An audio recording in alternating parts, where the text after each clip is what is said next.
আর্মিদের জন্য বিটিএস মেম্বারদের বলা কিছু কথা যেগুলি আজও প্রতি আর্মিদের কানে বাজে, যেগুলি আর্মিদের মনে মনে অনুপ্রাণিত করে এবং শক্তি সঞ্চয় করতে সাহস যোগায়। আমাদের লিডার সাহেব আরিম বলেছিল, 1, তুমি যদি সর্বোচ্চ দিয়ে চেষ্টা করো তবে কোনো কিছুই তোমার পক্ষে অসম্ভব নয়।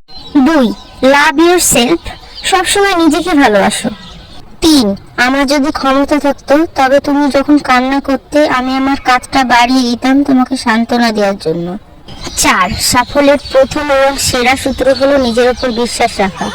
আমাদের সানশাইন হবি বলেছিল, 1, আমি বাদে বাকি 6 জনকে সবাই ভালোবাসে, কেউ আমাকে একটা চিঠিও দেয় না। 2, আপনার কাছে যে জিনিসটি আছে সেটি হারিয়ে যাওয়া না পর্যন্ত আপনি তার মূল্য কোনোদিনই বুঝবেন না। 3, আমি জানি আমি সবার মনের মতো হতে পারিনি, তবে আমি সবসময় সবার মনের মতো হওয়ার চেষ্টা করেছি। 4, একটা উষ্ণ হাসি জয়ের সর্বজনীন ভাষা। 5, নিজেকে কোনোদিনও ছোট করে দেখবেন না, কারণ সবাই সব দিক থেকে নিখুঁত হয় না। 6, তোমার হৃদয় পরিষ্কার রেখো এবং সবসময় খুশি থেকো। আমাদের মাফিয়া কিং সুকা বলেছিল, 1, তুমি জন্মেছ সত্যিকারের মানুষ হতে, নিখুঁত হতে নয়। 2, আমরা ছাড়া আমাদের আর্মিদের কেউ স্পর্শ করবেন না, দুঃখিত, এতে আমার হিংসা হয়। 3, পৃথিবীতে আরো কেপপ গ্রুপ আসবে, কিন্তু কোনোদিনও বিটিএস আসবে না আর্মিদের মতো বিশ্ব সেরা ফ্যান্ডম। 4, আমি কখনো কারোর সামনে ইচ্ছাকৃতভাবে হাসি না, কারণ আমি জানি আমি হাসলে ভালো দেখাই না। 5, কোনোদিন কারোর সঙ্গে নিজেকে তুলনা করবে না, কারণ তুমি নিজেই সেরা। 6, আমার একটা ইচ্ছা ছিল, আমার বাবা আমাকে একটু ভালোবাসবে। 7, অবশ্যই কঠোর পরিশ্রম সবসময় ফল দেবে। আমাদের ওয়ার্ড বয় হ্যান্ডসাম জিন বলেছিল, 1, ভাবতেও অবাক লাগে যে আমাকে একদিন আমার লক্ষ লক্ষ প্রজাপতি এবং 6টি ফুলকে ছেড়ে দিয়ে চলে যেতে হবে। 2, আমি যদি চাঁদ হই তবে আর্মিরা হলো আমার পৃথিবী। 3, তোমার জীবনে সবসময় হাসা উচিত। 4, আমি দেখতে যেমনই হই না কেন আমি নিজেকে ভালোবাসি, আর আমি এটার দাবি করি যে আমি আমার কাছে বিশ্ব সুন্দর। 5, তুমি একমাত্র যাকে তোমার ভালোবাসা উচিত। 6, জীবনে বাঁচতে হলে হাসতে হবে, হোক সেটা সত্য অথবা মিথ্যা। 7, জীবনে তরুণ থাকতে হলে তরুণ মনের দরকার। আমাদের কিউটি পাই জিমিন বলেছিল, 1, সবার সঙ্গে ভালো ব্যবহার করো, কিন্তু নিজেকে কোনোদিন ভুলে যেও না। 2, নিজেকে যদি কোনোদিন একা মনে হয় তবে সবসময় মনে রাখবে যে কোরিয়ার সিউল অঞ্চলে একটি ছেলে তোমাকে মন থেকে ভালোবাসে এবং বিশ্বাস করে। 3, আমরা যেদিন ডিসপ্যান্ট হয়ে যাব সেই দিনটা আমার পক্ষে সহ্য করা অনেক বেশি কষ্টের হবে। 4, তোমাকে যদি কখনো জিজ্ঞেস করা হয় যে তোমার কোনো বয়ফ্রেন্ড আছে কিনা, তবে তুমি আমার নাম ব্যবহার করতে পারো, তবে আমি তোমাকে বলবো তুমি আমাকে একজন আইডল হিসেবে ভালোবাসো, কোনো বয়ফ্রেন্ড বা হাজবেন্ড হিসেবে নয়, কারণ তুমি আমার থেকেও ভালো একজনকে পাবে, কিন্তু তাকে প্রমিস করতে হবে যে সে তোমাকে কোনোদিনও হেট করবে না, কারণ তুমি বিটিএস ওয়ার্ল্ডের একজন সদস্য। 5, এমন স্বপ্ন কোনোদিনই ত্যাগ করবেন না যার জন্য আপনি আপনার প্রায় অর্ধেক সময়ই ব্যয় করে এসেছেন।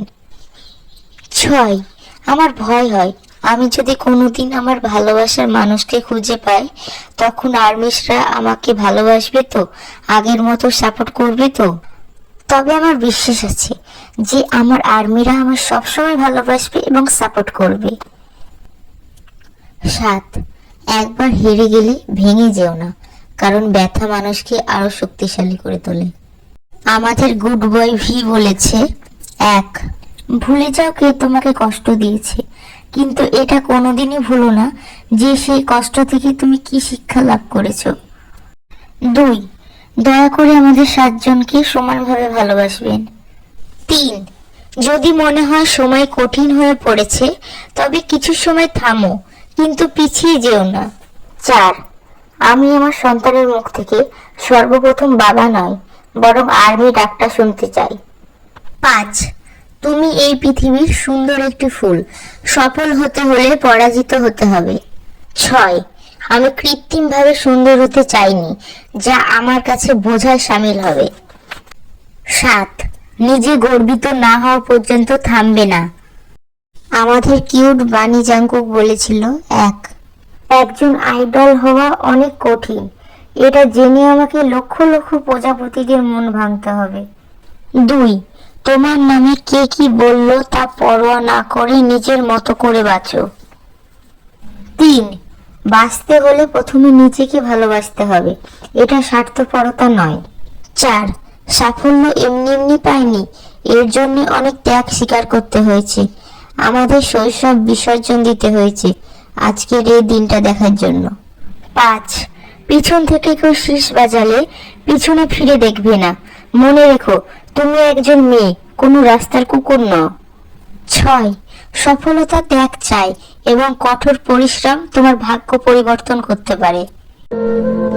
হ্যাঁ, হয়তো এমন একটা দিন আসবে যেদিন এই 7 জন রাজা আর আমাদের মাঝে থাকবে না। কোনো একটা দিন আসবে যেই দিন তারা তাদের নিজেদের লাইফ অথবা পরিবার নিয়ে ব্যস্ত হয়ে পড়বে। হয়তো আমরা আর্মিরাও আমাদের নিজেদের লাইফে অনেক ব্যস্ত হয়ে পড়ব। তখন হয়তো অনেক ব্যস্ততার মধ্যে তাদের কথা এখনকার মতো খুব একটা মনে পড়বে না। তবে দিন শেষে রাতে ক্লান্ত শরীরটাকে বিছানায় এলিয়ে দিয়ে চোখের পাতা দুটি বন্ধ করার আগে সর্বপ্রথম আপনাদের কথাই মাথায় আসবে। হয়তো তখন আপনাদের কোনো নতুন অ্যালবাম রিলিজ হবে না, আসবে না আর্মিদের কাছে কোনো নতুন লাইভের নোটিফিকেশন। তবে আপনারা না থেকেও প্রতিটি আর্মিদের হৃদয়ে সারা জীবন থেকে যাবেন।